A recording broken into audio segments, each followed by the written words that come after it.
आचार्य चाणक्य का भारत की एकता और अखंडता और यहाँ की सांस्कृतिक एकता में बहुत बड़ा योगदान है। उनके योगदान को हम कभी विस्मृत नहीं कर सकते हैं। वो शिक्षकों को हमेशा आह्वान करते थे क्योंकि वे एक स्वयं शिक्षक थे। वो कहते थे शिक्षक गौरव घोषित तब होगा जब ये राष्ट्र गौरवशाली होगा, और ये राष्ट्र गौरवशाली तब होगा जब ये राष्ट्र अपने जीवन मूल्यों एवं परंपराओं का निर्वाह करने में सफल एवं सक्षम होगा, और ये राष्ट्र सफल एवं सक्षम तब होगा जब शिक्षक अपने उत्तरदायित्व का निर्वाह करने में सफल होगा, और यह शिक्षक सफल तब कहा जाएगा जब वह राष्ट्र के प्रत्येक व्यक्ति में राष्ट्रीय चरित्र का निर्माण करने में सफल हो।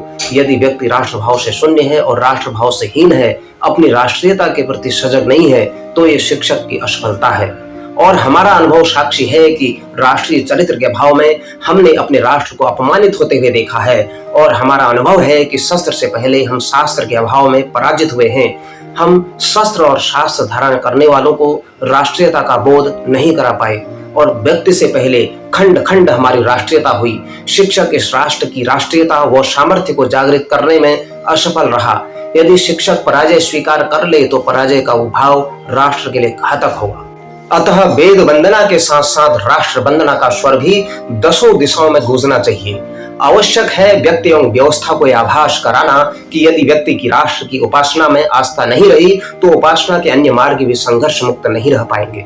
अतः व्यक्ति से व्यक्ति और व्यक्ति से समाज व समाज से राष्ट्र का एकीकरण आवश्यक है।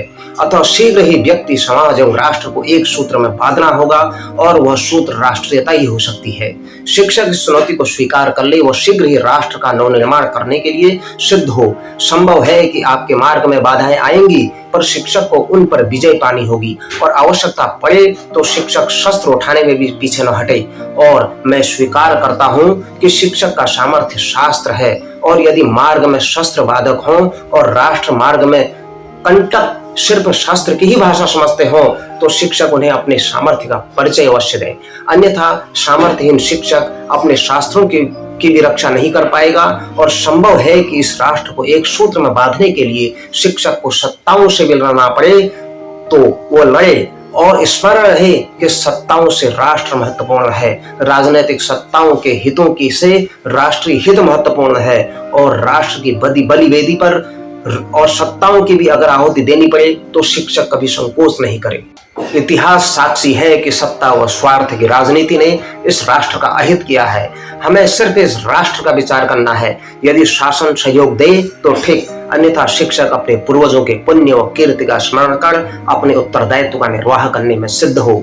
विजय निश्चित है। सप्त सिंधु की संस्कृति की विजय निश्चित है। विजय निश्चित है इस राष्ट्र के जीवन मूल्यों की। विजय निश्चित है इस राष्ट्र की। आवश्यकता है मात्र आह्वान की। ऐसे चाणक्य के महान विचारों को, जो ज्वलंत विचार को लेकर के उन्होंने सांस्कृतिक एकता और भारत के अखंड भारतवर्ष की एकता के सूत्र में पिरोए था, आज फिर वही आवश्यकता आन पड़ी है। आइए चाणक्य के उस आह्वान को याद करते हुए हम भारतवर्ष को पुनः अखंड बनाने का संकल्प लें। भारत माता की जय।